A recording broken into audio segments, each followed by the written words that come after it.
गुरुदेव, आज एक जिज्ञासा आपके समक्ष है। गवर्नमेंट के अनुसार हमारी जनसंख्या केवल 44.5 लाख की बताई जाती है, पर जब महासभा ने इस काम को चालू किया तो हमारी जनसंख्या कम से कम 3 करोड़ से ज्यादा है। हम सब लोग क्या करें कि हमारे जितने भी जैन धर्म के लोग हैं, भाई बहन हैं, अनुयायी हैं, पोंडा जाति है, कितनी जातियां ऐसी है जो अपनी आगे कास्ट लिखती है। हम चाहते हैं आपके माध्यम से इतना मैसेज आए कि धर्म के कॉलम में केवल जैन लिखे, जाति के अंदर वो कुछ भी लिखे, और शायद आपका आदेश होगा तो मुझे नहीं लगता कि हमें कहीं जाने की जरूरत पड़ेगी। पूरा संसार आपको सुन रहा है, पूरा देश आपको सुन रहा है, बच्चा बच्चा आपको सुन रहा है, और जो काम शायद हम करोड़ों रुपए खर्च करके करना चाहें तो नहीं हो सकता, और आपकी मात्र 1 मिनट के अंदर के शायद बोलने से ये कार्य हम सबका हो सकता है। गुरुदेव, आपके चरणों में 3 बार नमोस्तु नमोस्तु नमोस्तु। आप ऐसा आदेश दें कि हर व्यक्ति धर्म के कॉलम में जैन लिखे। कल परसों एकता संघ का, राष्ट्रीय एकता संघ का सम्मेलन था, उसमें एक प्रश्न उठा था, और सबसे बड़ी बात है, जिस समाज के पास, जिस बाप के पास अपने बेटे का ही एड्रेस पता नहीं है कि मेरा बेटा कहाँ है, क्या कर रहा है, उस घर का डूबना निश्चित है। माँ बेटे का संबंध वो कहलाता है कि यदि बेटा अमेरिका में है तो वो यहाँ बैठे कह सकती है इस समय मेरा बेटा यह कर रहा होगा, वो यह कह सकती है कि मेरा बेटा इस समय भोजन में ये कर रहा होगा, उसकी थाली में यह रोटी होगी या सब्जी होगी। तुम पूछना माँ तुम्हें क्या दिव्य दृष्टि प्राप्त हुई है? बोले नहीं। क्या तुम्हें अवधि ज्ञान प्राप्त हुआ है? बोले नहीं। तो तुम कैसे बोल सकते हो? तुम कहती मेरी बात पर विश्वास नहीं है तो फोन लगा के देख लीजिए, इतने बज के इतने मिनट पर उसकी थाली में यह भोजन है। जिस माँ को अवधि ज्ञान नहीं, निमित्त ज्ञान नहीं, कुछ भी नहीं है, कोई भी मोबाइल चला के नहीं जान, कुछ नहीं जान रही हो, लेकिन उसने बोल दिया। फोन लगा के पूछा गया, बेटी की थाली में वही पाया गया जो माँ ने कहा था। उन्होंने कहा ये कैसे कह दिया तुमने? बोले मुझे अपने दूध पर विश्वास है, यदि वो कोई नई चीज खाता तो जरूर मेरे से पूछ के खाता, अभी तक नहीं पूछा है तो नहीं खा रहा है तो पहले खा, क्योंकि उसकी थाली में यदि कोई नई चीज आती तो वो पहले मेरे से पूछता, माँ ये नई चीज आई मैं खा लूं क्या? ये संबंध जब माँ बेटे का होता है स्पष्ट बता देता है, अमेरिका में है और यहां बता रहा है। ये संबंध ऐसे ही होना चाहिए। हमें पता ही नहीं कि बेटा क्या खा रहा है, बेटा कहां जा रहा है, बेटा है भी कहां, यही पता नहीं है। आज घर क्यों डूब रहे हैं? आप खुद शहर में रहते, दिल्ली में, आप किसी दोस्त को या अपने घर में एक आध दिन नहीं पूछवा लूंगा तुमसे, आपके बच्चे हैं कहाँ हैं, इस समय क्या कर रहे होंगे? हमारा थोड़ा फोन लगा के पूछता हूँ, तुम्हें खुद कहना पड़ेगा मुझे फोन लगा के पूछता हूँ, कोई बड़ी बात नहीं है। आज का कल्चर यह समझ गया कि पिता को पता ही नहीं कि बेटा क्या कर रहा है, इसलिए घर डूब रहे। माँ बाप का दायित्व वही था, बेटे का वही था, जो उसको मालूम है कि मेरा बेटा इस समय यहां है, यह कर रहा होगा, आंख बंद करके कह दे, पता ही नहीं। गुरु और शिष्य का संबंध यही है, आंख बंद करके कह सकता है मेरा सेरा ये है। एक बार आचार्य जी के पास मेरी परीक्षा हुई, कोई व्यक्ति ने कहा कि महाराज जी ने ऐसा बोला है, तो आचार्य जी कहते वो बोल तो नहीं सकता, तो बोले महाराज जी बोला है, पक्का है, ठीक है। तो आचार्य ने कहा मैं बताऊं कब बोला होगा वो? बोले आपको समझ नहीं, मुझे कोई पता नहीं, उसको जरूर किसी ने छेड़ा होगा तभी उसने बोला होगा। मुझे इतनी खुशी हुई कि गुरु जी वहां बैठ के मेरे नेचर को बोल रहे हैं। ये गुरु और शिष्य का संबंध होता है, गुरु जानता है कि मेरा शिष्य कब बोलेगा। और उन्होंने कहा कि किसी ने छेड़ा था क्या? बोले हाँ छेड़ा तो था, तो फिर वो सुधा सागर है, वो छोड़ेगा नहीं। ये बात मुझे रतनलाल बेनारा जी ने बताई, वो वहां बैठे थे। तो ये संबंध यदि अपने हो जाए, हर गुरु का शिष्य आंख बंद करके कह देगा कि मेरा शिष्य इस समय यह कर रहा होगा, वो संबंध कहलाता है। आज हमारी समाज के आप लोग जितने समाज के नेता हैं, किस नेता को पता है कि हमारे किस प्रांत में, किस गांव के, किस नगर में आज एक जैनी के घर में नींद नहीं आ रही है, खबर ही नहीं। जब तक आपका नेटवर्क नहीं होगा, सबसे बड़ी दिगंबर जैनियों के पास कोई नेटवर्क नहीं है जो 1 मिनट में पूरे भारत के जैनियों के पास संदेशा भेजे।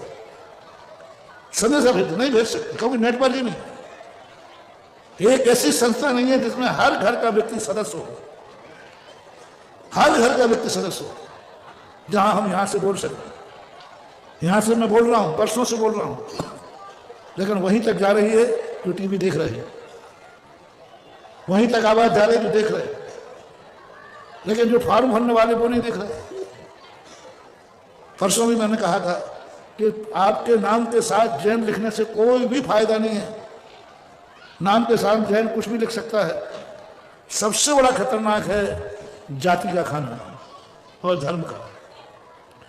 जाति के खाने में तुरंत आपसे पूछा जाए तो तुरंत एकदम सब निकलता है खंडेलवाल, एकदम निकले।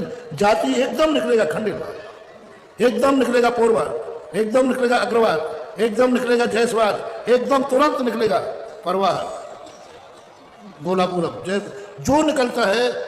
और दक्षिण भारत का तो हाल ही विचित्र है। नाम के साथ जैन लगा रहे हैं। दक्षिण भारत में भी नाम के साथ जैन लग रहा है, लेकिन जाति के खाने में पाटिल लिखा जा रहा है। जाति के खाने में क्या लिखा गया? पाटिल। नाम के आगे क्या लिखा गया? जैन। जब जाति की काउंटिंग आई तो पाटिल जैन में नहीं आता, कहीं भी चला गया, क्षेत्र लिख दिया गया। अब खंडेलवाल शब्द लिख दिया या पोरवाल, परवाल, अग्रवाल शब्द लिख दिया, वो खाना जनरल में जाएगा, कहीं भी जनरल में जाएगा। हिंदू से मुस्लिम से कोई लेना, कोई जनरल में डाल दिया जाता है कि भाई ये जनरल रूप है। और जब तुमने लिखा कि मैं जाति जैन, तो सबसे ज्यादा अपने यहां कमी हो गई। उपजातियों का इतना मोह है, इतना मोह है कि हर व्यक्ति अपनी उपजाति के संबंध में सोच रहा है, उपजाति के संबंध में सोच रहा है, अपनी जाति के संबंध। आपके समाज में जहां 3 जातियां हैं, 4 जातियां हैं, हर व्यक्ति ने अपनी अपनी जाति का संगठन बना दिया। खंडेलवाल संगठन, अग्रवाल संगठन, परवार संगठन, कोलापुरम संगठन, जायसवाल, सब ने अपने संगठन, और उसी संगठन के संबंध में सोच रहे हैं और वही बच्चों को संस्कार दे रहे हैं। तो लोग तो कहते हैं कि हमारी जाति जैन नहीं है, हमारी जाति खंडेलवाल है, धर्म जैन है। समझना, अब 3 नाम हो गए। नाम मेरा, आप नाम आप ही के नाम दे देते, मान लीजिए उदाहरण के रूप में। क्या नाम? विनोद, पवन। आप पवन कुमार गोधा हैं, पवन जैन है, जाति आपकी खंडेलवाल है, धर्म आपका जैन है। सही है ना? गलत तो नहीं? नाम पवन गोधा है ना, और जाति आपकी खंडेलवाल है, और धर्म जैन धर्म है। अब आपका जब काउंटिंग निकलेगी तो आप जनरल में चले जाएंगे, क्योंकि जाति में आपने खंडेलवाल भर दिया। उपजातियां जब तक तुम खत्म नहीं करोगे, तब तक तुम्हारा कुछ भी होने वाला नहीं है। हिंदू जाति का भी आज तक काउंटिंग नहीं हो पाई। वो तो ये मानते हैं कि जो सब में से अलग बचे जनरल, वो जनरल सब हिंदू हैं। वहां भी यही है। मात्र यदि ओरिजिनल जाति किसी की निकलती है तो मुस्लिम की निकलती है ओरिजिनल। हिंदू भी जाति में हिंदू लिखता है, ऐसा कोई नियम नहीं है। वो भी ब्राह्मण लिख देगा, कोई क्षत्रिय लिख देगा, कोई लोधी ठाकुर लिख देगा, कोई राजपूत लिख देगा, सब जनरल में डाल दिए जाते हैं।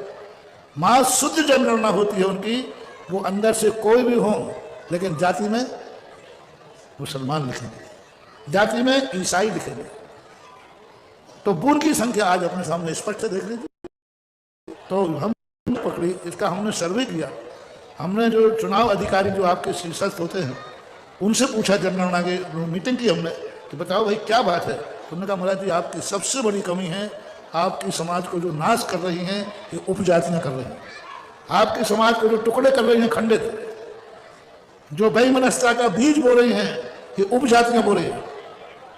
एक नगर में जैनी सब हैं, लेकिन वो उपजातियों में इतने बटे हुए हैं कि एक दूसरे के प्रति दुश्मन बने हुए हैं। और जैन धर्म को कोई नाश करेगा तो जैन धर्म की उपजातियां ही नाश करेंगी, ये समाज को टुकड़े टुकड़े कर देंगे। और ये उपजातियां ही कभी जनगणना का सही रिजल्ट नहीं लाने।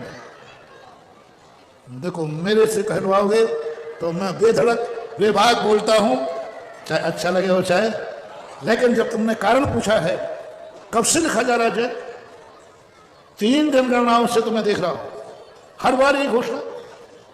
साहू जी उस समय थे, उस समय भी मेरे से कहलवाया था तुम्हारा जनगणना हो रही है। 3 जनगणनाएं हो गई मैंने देखे, तीनों जनगणना हमेशा ये किनारा लगा जैनियों की जनगणना सही नहीं आ रही है, जैनी लोग जैनी नहीं लिख रहे हैं। 3 जनगणनाओं में अभी तक हम भारत के जैनियों को एक नहीं कर पाए। 3 जनगणनाएं क्या होती, कितने साल हो गए हमें 3 जनगणनाएं, हमें 25-30 साल हो गए। 25 साल 30 साल पहले भी मेरे सामने यही प्रश्न अशोक जी साहू ने उठाया था, यही प्रश्न उठाया था, यही प्रश्न उस समय महासभा के अध्यक्ष निर्मल सेठी थे शायद, उन्होंने उठाया था और सबने चिंता की थी। मैं भी बोला था, पेपर पे भी निकला था, सब में निकला था। फिर भी आज हम फिर वहीं के वहीं खड़े हैं। 3 करोड़ के स्थान पर हम 44,000 हैं, 44 लाख हैं। 2.5 करोड़ जनता को हम संपर्क टूट चुका है।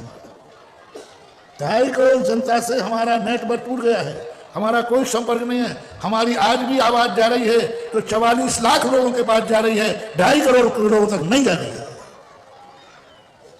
पवन जी, मेरी आवाज जो जा रही है 44 लाख लोगों तक जा रही है, उन तक जिनको हमें बताने की जरूरत नहीं, लेकिन जो 2.5 करोड़ लोग हैं उन तक अभी ये आवाज नहीं जा रही है।